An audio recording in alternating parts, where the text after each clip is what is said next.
Amém, meu irmão? Abre a tua Bíblia aí no livro de Mateus, capítulo 26. Mateus 26, versículo 36. Nós ainda temos 20 minutos de culto, é uma palavra rápida, mas que eu gostaria de compartilhar com os irmãos, porque é uma palavra que, independente do tempo, ela sempre é necessária na nossa vida, amém? Mateus 26, versículo 36. Podemos ler? Vai dizer assim: Jesus no Getsêmani. Então chegou Jesus com eles a um lugar chamado Getsêmani e disse a seus discípulos: assentai-vos aqui, enquanto eu vou além orar. E levando consigo Pedro e os 2 filhos de Zebedeu, começou a entristecer-se e a angustiar-se muito. Então lhes disse: a minha alma está cheia de tristeza até a morte. Ficai aqui e vigiai comigo. Indo um pouco adiante, prostrou-se sobre o seu rosto, e orando e dizendo: meu Pai, se é possível, passa de mim esse cálice. Todavia não seja como eu quero, mas como tu queres. 40. E voltando para os seus discípulos, achou-os adormecidos e disse a Pedro: então nem uma hora pudeste vigiar comigo? Vigiai e orai, para que não entreis em tentação, pois na verdade o espírito está pronto, mas a carne é fraca. Até aqui, irmãos, amém? Essa palavra, querido, ela vai nos ensinar algo muito importante sobre Jesus, ao qual nós precisamos ter esse exemplo e cumprir também, agir também como Jesus agia, porque Ele é o nosso maior exemplo. Você pode admirar um teu irmão que se consagra, que ora, que busca, e você pode modelar o teu irmão: poxa, meu irmão ora, se consagra, busca, eu vou ser igual a ele. Você pode admirar o pastor da tua igreja, algum pastor que você gosta na internet. Poxa, eu gosto daquele pastor, então eu vou ser igual a ele. Você pode, porque você está querendo seguir exemplo de servos do Senhor, amém? Mas o maior exemplo que você precisa seguir, meu irmão, é o de Jesus. Quando nós fazemos uma introspecção para entender como está a nossa vida, o nosso caráter de servo, o lugar que nós temos que chegar mais próximo, a personalidade, o modo de ser, é o de Jesus. Porque Ele foi tentado em tudo e não pecou. Ele foi provado no seu caráter e manteve-se com o caráter ilibado. Mesmo em morte de cruz, quando Ele podia amaldiçoar aqueles que o crucificaram, pelo contrário, Ele abençoou. E se nós hoje não somos assim, igreja, nós ainda não somos convertidos. É uma dura realidade, é uma dura coisa a se ouvir. Mas se o caráter de Cristo hoje não está introjetado no nosso modo de ser, ainda não nos convertemos verdadeiramente. E eu estou falando isso para você e estou temendo dentro do meu coração. Porque quando eu olho no espelho, querido, eu vejo que ainda falta em mim várias características de Cristo. Cada um de nós, querido, precisamos olhar no espelho todas as manhãs e falar: Senhor, o que está faltando para eu refletir o teu caráter nessa terra? Nós não ganhamos almas muitas das vezes porque essas pessoas ao qual nós estamos pregando não estão vendo Cristo no nosso proceder. Porque bem verdade é, do que muito mais do que pregar com as palavras, o nosso comportamento dá testemunho de que Cristo está em nós. Não temos ganhado muitas das vezes almas porque não temos tido o caráter de Cristo. Não temos muitas das vezes orado por alguém e visto cura, porque não temos agido como Cristo, que orava em todo o tempo, se consagrava, jejuava. Mas essa passagem aqui vai nos levar a entender como Jesus tinha tamanho poder e autoridade. Óbvio, além de ser o Filho de Deus, mas ele estava em carne, amém? O Filho de Deus desceu do céu e se manifestou em carne entre nós. E como carne, ele passou por todas as provações que nós, como homem, também passamos. Mas Jesus manifestou tanto poder, autoridade, unção, amor, porque ele fazia isso aqui. Olha o que ele fez. Ele ia para o Getsemane. Não sei se você sabe, Getsemane também conhecido como o Monte das Oliveiras. Lugar onde Jesus muitas das vezes se reunia com os discípulos e ia para lá orar.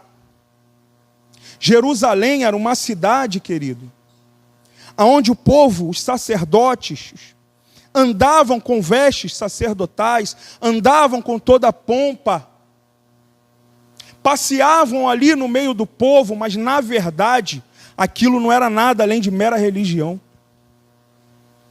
Mas Jesus não. Jesus curava, salvava, libertava, mas de tempos em tempos ele se retirava para o Getsemane. O Monte das Oliveiras é um lugar que, embora perto de Jerusalém, ele é um pouco afastado da cidade. É como se você saísse da cidade e fosse para um campo, mesmo que perto da cidade, mas um lugar mais campestre. E por que Jesus saía da multidão, do meio da multidão e ia para o monte? Porque no meio da multidão, querido, muitas coisas poderiam distraí-lo do seu propósito. Muitos de nós hoje, igreja, estamos vivendo uma vida de crente religioso, andando no meio da multidão, achando que somos cristãos, mas somos apenas religiosos. Andamos na igreja, vamos a eventos da igreja, vamos a festas, comemorações da igreja, encontramos com amigos, irmãos crentes de outras igrejas. E muitas das vezes, quando nós saímos desse ajuntamento, o que nós vivemos? Uma vida totalmente diferente daquilo que nós somos dentro da igreja. E o Senhor hoje quer nos alertar. Quem nós temos sido quando atravessamos a porta desse lugar e vamos lá para fora? Porque aqui, querido, é muito fácil eu não mirar contra você. Aqui é muito fácil eu dar glória a Deus e aleluia a todo momento. Aqui é muito fácil eu te dizer que eu tenho fé, mostrar para você que eu sou um homem de Deus, orar por você. Mas ir lá fora, quando as pessoas que verdadeiramente precisam de Jesus, que ainda não conhecem esse Senhor, nós temos tido atitude de servo, temos orado por eles, temos pregado para eles, ou não? Talvez nós temos tido uma atitude de servos aqui, no meio da multidão, mas não temos reservado a nossa vida no Getsemane para estar diante do Senhor. Porque, querido, não se engane. Quem ora dentro da igreja é válido, como nós estamos orando hoje, sim, é muito válido. A palavra diz: orai em todo tempo. Mas se você chega na tua casa, se você chega no teu campo de batalha, no meio da tua família, no meio do teu trabalho, no meio da tua parentela, onde tem pessoas que não se converteram, e você não vive essa fé, não vai adiantar de nada. Grande chance de você ir para o inferno e teu familiar também. E como nós vamos, queridos, sair da multidão, subir no Getsemane hoje, separando o nosso altar particular para com o Senhor. Não dependemos apenas de um altar público, como na igreja, dependemos de ter um altar particular, dentro da nossa casa, nos nossos momentos livres, levantar um altar para o Senhor de oração, de busca, de comunhão, de conhecimento da palavra. Sabe por que eu não falo leitura da palavra, irmão? Porque a religiosidade também nos ensina a ler a palavra, não. Você tem que meditar nas Escrituras. Não me diga que você leu a Bíblia toda se você não meditou nela. É uma mera religiosidade. Eu prefiro não ler a Bíblia toda, e o pouco que eu ler mudar a minha vida, do que ler a Bíblia toda e não saber nada o que o Senhor quer de mim. É importante você ler a Bíblia toda? Sim. Mas é importante muito mais você trazer para a tua vida o que você aprende nessa palavra. Trazer o Getsemane, querido, para a tua vida. Olha o que Jesus fala aqui. Levando consigo Pedro e os 2 filhos de Zebedeu, começou a entristecer-se, a angustiar-se muito. Então lhes disse: a minha alma está cheia de tristeza até a morte, ficai aqui comigo e vigiai comigo. Querido, muitas das vezes nós estamos com a nossa alma triste, angustiada, pelos problemas da vida, pelas situações que nós não sabemos como resolver. Às vezes uma afronta que nós recebemos de alguém, uma palavra que feriu o nosso coração. E nós achamos, querido, que vindo na casa de Deus, cultuando, cantando, esquecendo por um momento aquela afronta, ela vai ser resolvida. Não. O problema ele só é resolvido quando você encara ele de frente. Aqui você vai entrar para se fortalecer, mas lá fora você vai ter que guerrear com as armas do Espírito, para que Satanás caia por terra da tua vida. Jesus subiu aquele monte extremamente angustiado. Você vai entrar no teu quarto extremamente angustiado. Mas tem algo a te dizer, querido, hoje. O melhor lugar para você estar é no monte da oração ao Senhor. Porque o melhor lugar para você ser curado da tua angústia não é um psicólogo, não é um psiquiatra, é a presença do Senhor. Eu estou invalidando, meu irmão, esse profissional? Não. Eu estou invalidando que esse profissional seja importante? Jamais. Eu não sou burro, querido. O servo de Deus ele tem que ter inteligência. Deus deu sabedoria ao homem. Há coisas que são físicas, sim, nós temos que tratar. Agora, não adianta nada você ir buscar somente no psicólogo, no psiquiatra, quando o Rei dos Reis, o dono de todo poder e autoridade, já te forneceu a cura. Não adianta você buscar no homem e não buscar nele, querido. Desculpa a minha franqueza hoje, no meu modo de falar, mas é porque o Senhor está falando que a igreja precisa acordar. É preciso ter um Getsemane na tua vida e na minha vida. É preciso subir, entrar no nosso quarto angustiado e sair alegre, sair curado. Mas nós só vamos conseguir isso se ao invés de nós entrarmos no quarto e ficarmos chorando, preocupados, nós entrarmos no quarto e clamarmos ao Senhor, falarmos que nós confiamos que Ele pode operar na nossa vida. Quando nós falarmos: Senhor, hoje o meu coração está cheio de angústia, mas troca a angústia pela alegria do teu Espírito. E ali você fica na presença dele, no teu Getsemane, ele opera, querido. Ele opera, querido. O Senhor está falando para mim e para você hoje: igreja, sai do meio da multidão. Para de se enganar. Que trabalhar na igreja, que vir na igreja somente é o que vai mudar a tua história. Não, o que vai mudar a tua história é você vir na igreja, buscar o Senhor na igreja, mas quando chegar no teu quarto, cumprir aquela palavra que diz: entra no teu quarto, fecha a tua porta e ora ao teu Deus que te vê em secreto, e o Deus que te vê em secreto te recompensará. Às vezes a gente quer muito falar para o irmão, falar para a irmã, o que a gente está passando. Ai, meu irmão, eu estou passando por isso, eu estou passando por aquilo. Peraí, o Deus que te vê em secreto te recompensa, irmão. Faz esse exercício na tua casa. A gente vê, tem um filme aí muito famoso, aquele Quarto de Guerra, né? Quarto de Guerra. Onde a senhorinha ali tem um quarto na casa dela e ela usa aquele quarto para fazer orações. E ali orando. Esse filme é baseado em história real. Amém, irmão? Por isso que eu estou citando para o irmão. Não estou trazendo fantasia, não. É história real. E aquela mulher clamando. E o Senhor operando. Aquilo ali, querido, é montar o Getsemane dentro da tua casa. É sair do meio do ajuntamento e ter um tete a tete, você e o Senhor. Às vezes é necessário a gente deixar tudo, as vozes da multidão, e ouvir só a voz de Deus. Você já reparou, querido? Às vezes quando você está com problema, você vai para um irmão, fala uma coisa, o irmão te dá um aconselhamento.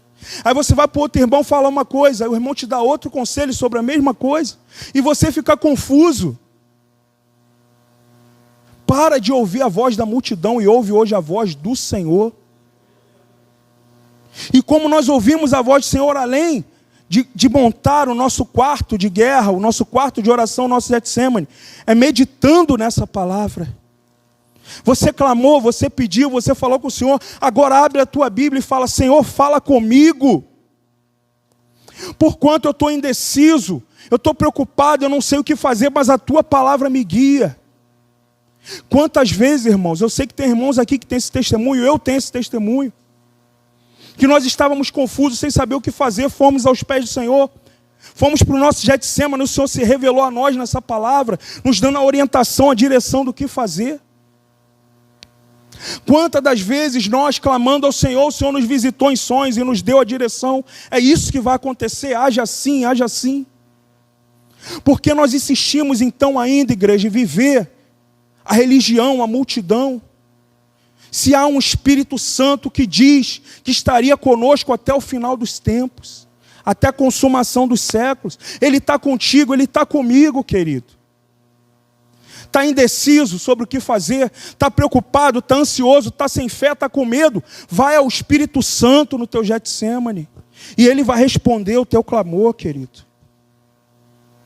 E Ele continua aqui, Ele fala...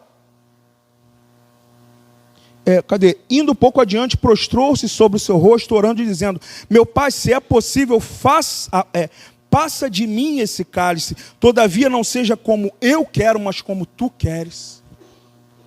Quantas vezes, querido, vamos aos pés do Senhor e queremos que Ele nos responda no tempo, no nosso tempo, queremos que Ele nos responda da nossa forma, quando Ele quer responder do tempo dEle, da forma dEle. Porque Ele mesmo nos diz que a vontade dEle é boa, perfeita e agradável. Então, querido, nós precisamos ser como Jesus e falar: Senhor, eu preciso de uma resposta. Eu preciso de uma ajuda, Senhor. Mas que não seja como eu penso, como eu quero, mas como Tu queres. Uma vez eu fui numa igreja, irmãos, e uma certa pessoa estava pregando, não foi aqui nessa igreja, foi numa outra igreja. E eu falei assim: poxa, essa pessoa vai pregar, eu queria ouvir o pastor.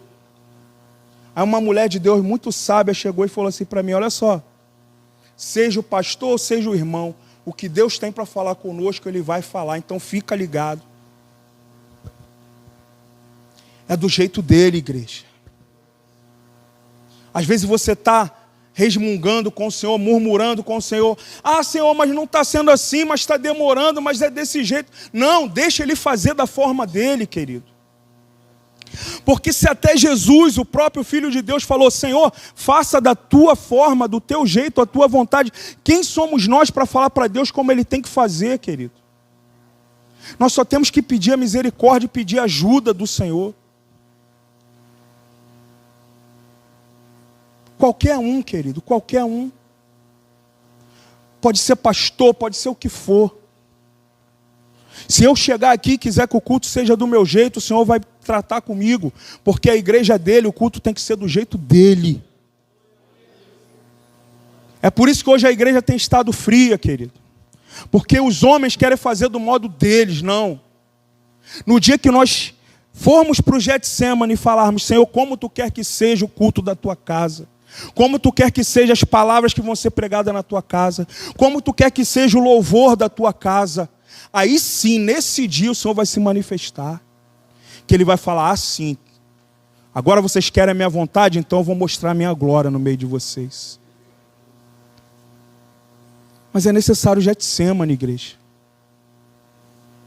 É necessário entender que nós temos que tirar o nosso tempo em separado com o Senhor e pedir a direção dEle para a nossa vida.